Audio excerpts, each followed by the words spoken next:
Hare Krishna. Hare Krishna.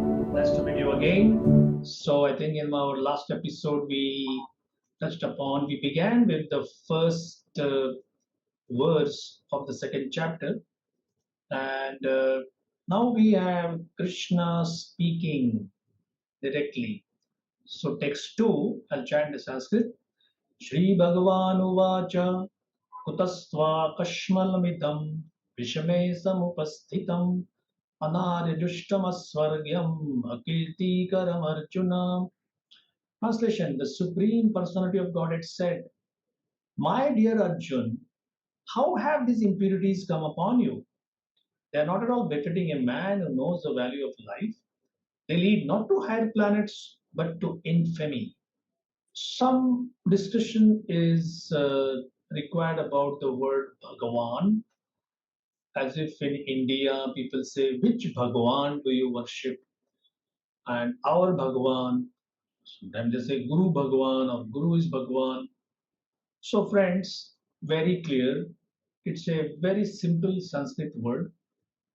Bhaga stands for opulence. We have Sanskrit, Hindi, Gujarati, Marathi words like Bhagya.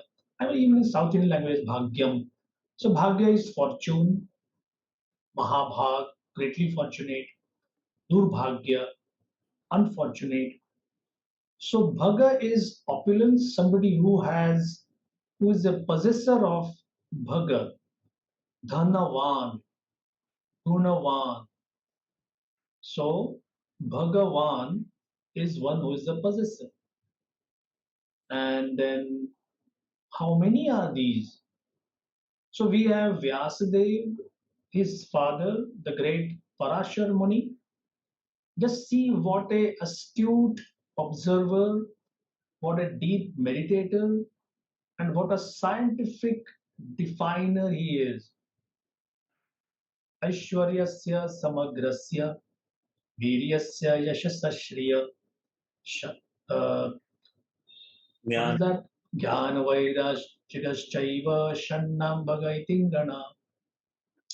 The great Parashar Muni is saying that wealth, knowledge, power, beauty, fame, and renunciation, these are six categories of opulences, resources, potencies, shaktis, call it whatever.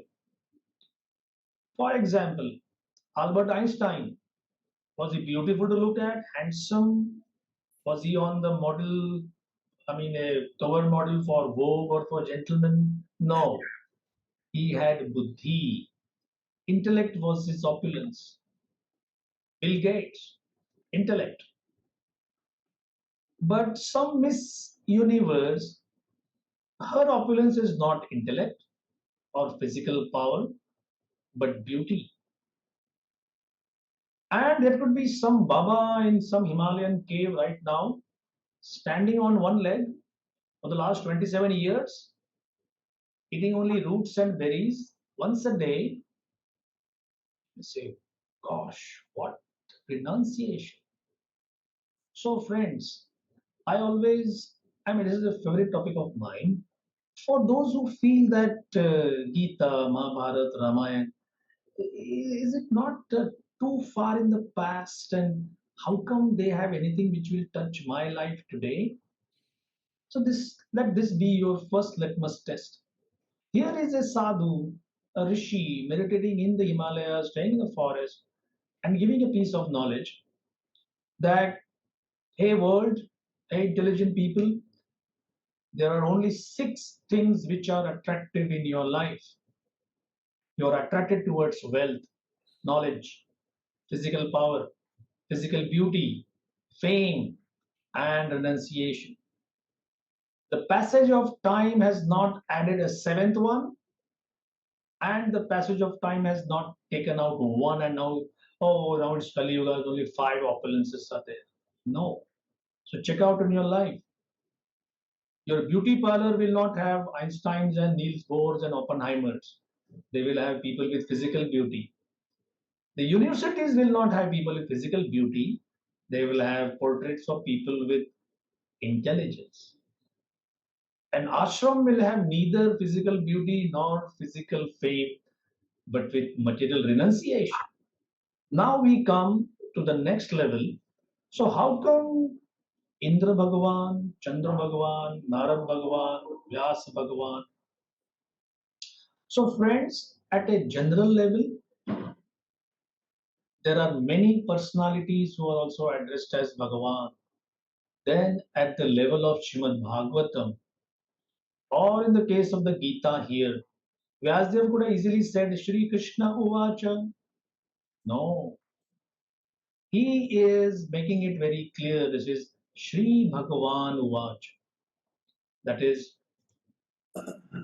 a person who is in possession of all knowledge in the past, today, and tomorrow. That person is speaking. That's why in the purport Prabhupada says Krishna and the Supreme Personality of Godhead are identical. That is why he is referred to as Bhagavan throughout the Gita. A slightly technical topic, we'll go into detail later, but at least I would like to open the discussion now. A very easy to understand those three aspects uh, of God realization are God as all pervading, God as a localized person, and God as having a personality of his own. So this is explained by the example of the sun. There is sunshine. We say, where is the sun? Just look at the sunshine, it's available. Yeah, that means the sun is up there. Like right now in Mumbai, it is cloudy all around. But still it is daytime. It is only 3:45 in the afternoon. And I can easily say that the sun is there, although I can't see the sun. Higher than that is the sun's surface.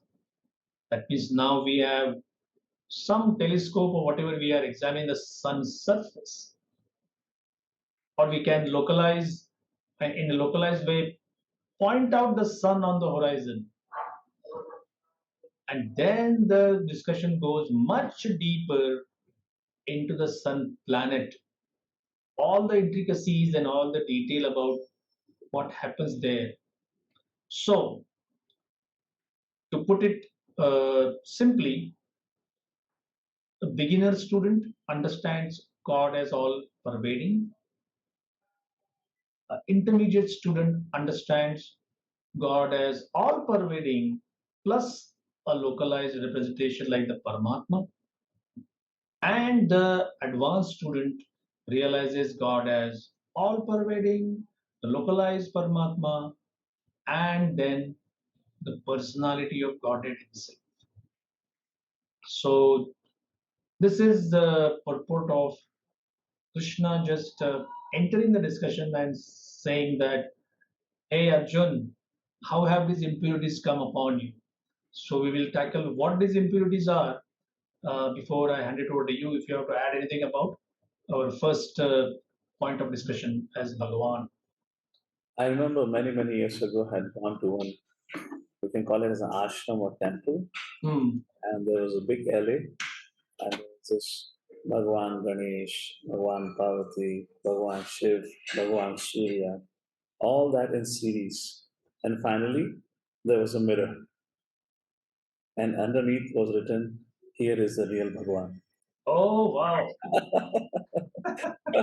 So as you started your discussion on the subject matter of Bhagwan, I was just thinking, yeah, here particularly in this land, this Bhagwan, that Bhagwan, Guru Bhagwan, we have so many these things, but largely it arises because of not having proper understanding and clarity. So you very nicely quoted Parashar Muni's definition, word Bhagavan. It puts everything in context. Who is he? Who's all powerful, all beautiful like that? So yes, Prabhupada gives a very beautiful purport about it on the subject matter. So this is just a point I wanted to add on the subject matter of Bhagavan. Okay, I would like to move on a slightly deeper level. Very common request in India, at least, that if you claim the Gita is scientific, spiritual life is scientific, can't we have a scientific definition of God? Like gold had its purity levels, 24 karat, 22, 18. But 24 karat means the highest purity level. So, can that be applied in theology? So, the first understanding is the definition given by Parashar Muni. We have one more equally powerful definition, and again, Prabhupada quotes it in his explanation here. Ishvaraha Parama Krishna Satchidananda Vigraha Anadiradir Govinda Sarvakarana Karanam. So Ishvara means a controller. Now, again, a favorite episode in my life. I used to work on the BBT Marathi translation team and used to work sometimes late night. And often I would find an insect no more than my comma or full stop, which I would make with my pen. And this guy is merrily walking on the page, and I would feel as if, hey, what if I just blow? This guy would have no existence now. I mean, I didn't even know he existed. Right now, I'm seeing him on my paper. And since it's night and the table lamp glowing very, very, very brilliantly, so I could see on that spotless white paper this small insect walking. I would poke him with my ballpoint pen, not so much as to torture him, and then he would stop.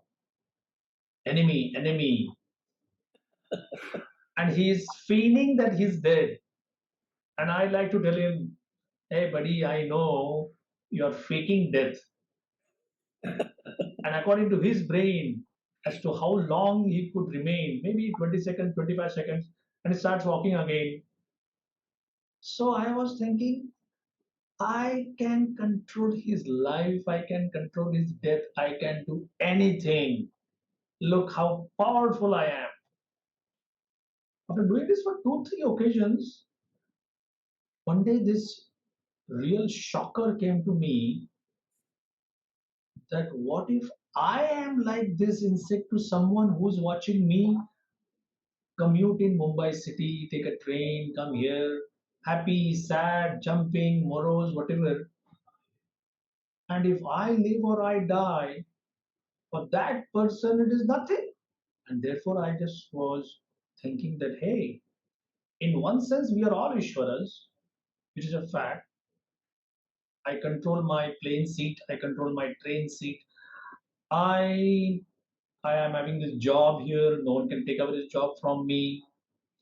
Or I am a CEO, I have 2,546 people reporting to me. Whoa, whoa, very good. I am Jeff Bezos, I am Elon Musk, I am Steve Jobs, I am whatever. We need to understand that controllers we all are. But can somebody say that I control everyone? That's half the statement, and no one controls me. That's not possible. So even those who defy any theological aspect of life, there is death which comes as a stopper on all activities. So here is something, two words, Ishvaraha Paramaha. That means there is no more, nobody equal, nobody above. He is called Krishna, very clearly mentioned. This is Brahma Samhita. Sat Chit Ananda Vigraha. His body is eternal, full of knowledge and bliss. Anadir. And he doesn't have a cause, he doesn't have a beginning. Adir. He is the beginning of everyone else. Govindaha is the primal Lord Govinda. Sarva Karana Karanam. There is a Karan, there is a cause for everything. He is the cause of all causes. Like to add something to this? I guess I'm just loving the discussion. So the final one, again, Prabhupada is very careful. I mean, these three definitions are quite sufficient. We begin with Parashar Muni's thing, then we have the Brahma Samhita, Brahmaji's definition, and now something from the Bhagavatam, first canto, third chapter, 28th verse. Ete cham shakala pumsa Krishnastu Bhagavan Swayam Indrari Vyakulam Lokam Mridayanti Yuge Yuge. There's a list of incarnations given in the Puranas, Mahabharata, especially Bhagavatam. Again, another topic. People say, so there are 10 incarnations of Vishnu, correct? We say yes and no. Why no? Because there are only 10. Incarnations are as countless as the waves on a rivulet or a river or a reservoir of water. So in the Bhagavatam, very clearly it is said all the lists of the incarnations of God described here are either expansions, full expansions, or parts of plenary expansions of Krishna. But Krishna is described as the Godhead Himself. So, Krishna is Supreme Lord, the Absolute Truth, the source of Super Soul, and the all pervading light, which people say, oh, that is God. God is light. Of course. So much so for just describing this one word, Bhagavan. Now we come to what this Bhagavan is demanding from Arjun. That, hey Arjun, why are you lamenting? So it's like you may say, hey, like a parent may chide a small child, where did you learn this language? That means it was not from this house. It's not from your school, not from your teachers. So was there any other influence? So where did you get this mood of lamenting? I am your friend and you're supposed to take guidance from me, but instead of that you're just going on and on and on with your mental speculation. Then Krishna used a word which I will hand over to you because you evince some interest. Arjun, you're not walking or talking or behaving like an Arya. What do you say, Prabhu? Hare Krishna. So yes, we read through this. Pretty interesting. It looks like Krishna is having a little surprised look at his face. Hmm. Is how come this impurities have come upon you? You seemed so confident when you came to meet my Dwarka. And when the option was given to both of you, and I just said, I'm not going to fight. You can have me unarmed, and you can have my army. Yeah. And Arjuna, without a blink of an eye, you immediately picked for me. You invited me. I traveled so far away from Dwarka to Kurukshetra, and now after coming here, you're crying in front of me and saying, I'm not going to fight.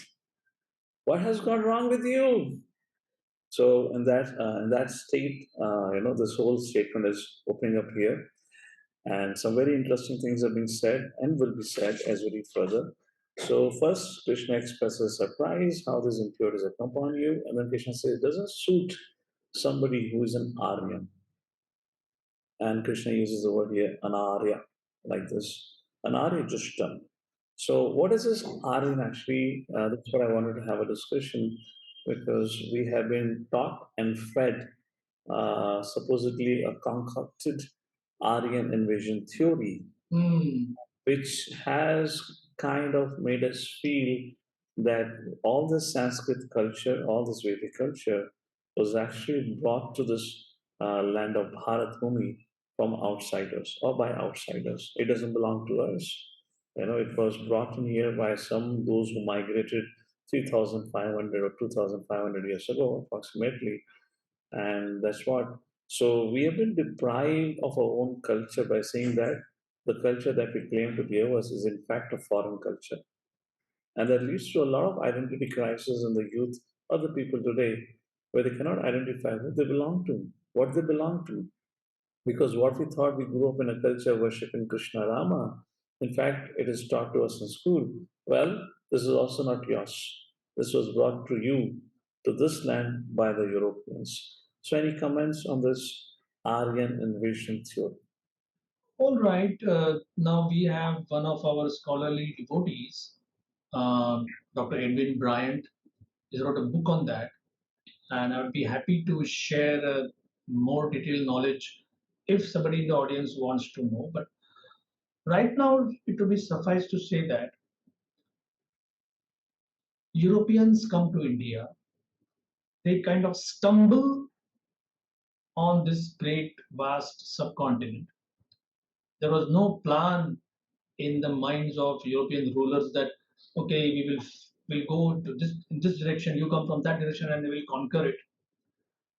They came as traders, and there is historical evidence that uh, the continent was weakened by a lot of divisive forces, and we do have Ramanujacharya and Madhvacharya, two powerful personalities, but their role was mainly spiritual, right?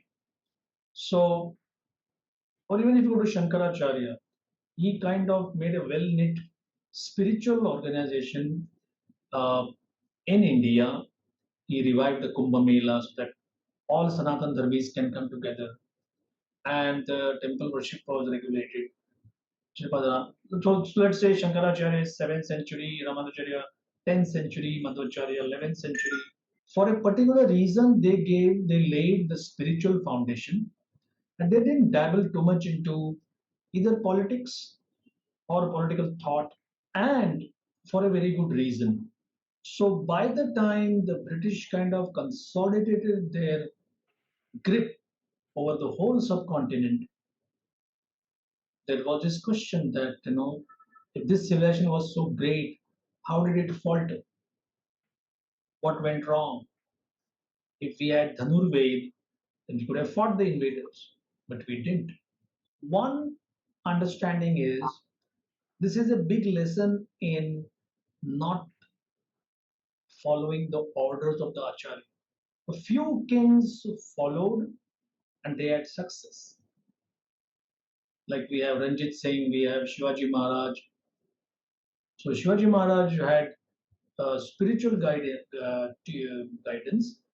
and he also had martial guidance, and he didn't mix both of them.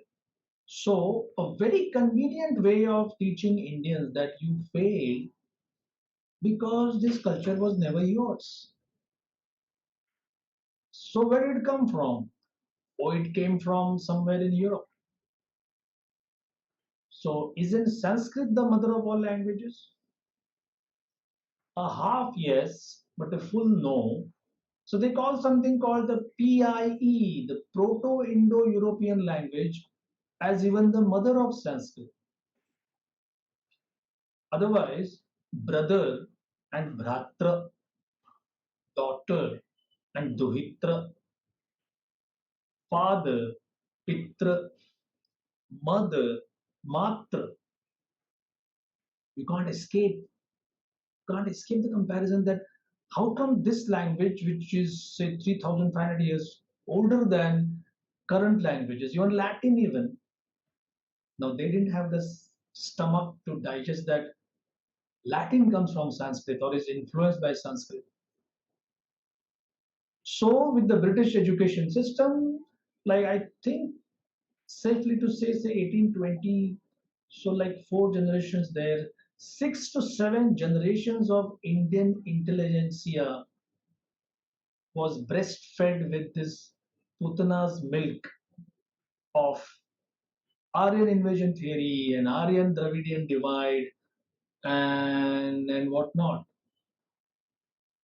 So now things have come to a full circle that many scholars are trying to understand that hey, this theory is good as a theory but doesn't hold water. So I'm not going into a fanatical mode. I'm trying to see how Prabhupada said, all right, whatever has happened. If we had kind of a pride before and then we lost, things can't be uh, again rectified by becoming proud again. But what is the mood of the Aryan culture? Is that the best of knowledge should be distributed without discrimination. And that's what Prabhupada did. So, in the context of Arjuna here, cowardice, especially when faced with duty, when there is a duty which you are supposed to do, then the act of cowardice is befitting non-Aryans. So it's deviation from duty and does not help one in progress of spiritual life. And Prabhupada makes it very plain here. Doesn't it? Nor does it give any opportunity to become famous in this world. Not famous for fame's sake, but fame is one which endures. Like you may say that somebody is gone, but his name endures. And many social welfare projects and university, they're all kind of depend on the good name of a person, isn't it? Correct. Like Stanford, whatever. These names uh, are to perpetuate the legacy of someone. So therefore, Krishna is not approving this so-called compassion of Arjun for his blood relations. So, would it be wise to say, as we started our discussion second chapter, Aryan civilization refers to the Vedic viewpoint that we are not the body alone, but we are a spirit soul, and Yes, harmonize the needs of both. And the Anaryan civilization is a current viewpoint which had been there for probably a century or more, that we are only the body, and we see things limited from the perspective of body needs. Would that be a fair enough discussion? Because Arjuna's all causes of lamentation largely were based on bodily identification, compassion, enjoyment, fear of sin, fear of destruction of family traditions. It was all because of the bodily identification. Would that be correct? yes. So in on itself, social welfare projects and all things have to be protected. But Krishna is saying here, what if your duty comes in between? Then you have to do your duty as a warrior. You have to fight for dharma. The other side having like glittering good qualities, but it is all spoiled by their stance on dharma. They don't care what dharma is. And I do care. And I am standing with you and I am giving you knowledge. I am equipping you with everything. Arjun, this is a surgery on the tumor of the social body. I am the surgeon. You are the scalpel. Just act like an instrument and take the credit. So, a fantastic verse. Two main themes we discussed Bhagavan and Prabhupada gives, and as discussed by Prabhuji brilliantly, three levels of realization. Then, what is Bhagavan? And then, what is Ishwar, who is the source of everything? And then a doubt arises who among the Vishnu is the topmost? Ete Chansa Kalapamsa. So all the four levels of discussion happened just while introducing this word Bhagwan. And then we had our second discussion about this Aryan and Aryan. What does it mean to be Aryan? Because Hitler declared himself to be Aryan. So no, Aryan means having a spiritual viewpoint, and an Aryan means only having a bodily identification of viewpoint. And along with that, we also discussed something on Aryan invasion theory, how we have been breastfed some wrong information just just to destroy our identity, our origin of our culture, the great wealth that we have received as a heritage, which unfortunately people today don't want to accept it. That's a strange thing. But now things have changed because the prime minister of the country is moving around and gifting a copy of Bhagavad Gita to others. So I'm Correct. thinking, oh, he's gifting to others, at least we should also read it. You know? So, anything else on this, Roji? All right. Thank you, Thank everyone. you. Thank you. Hare Krishna.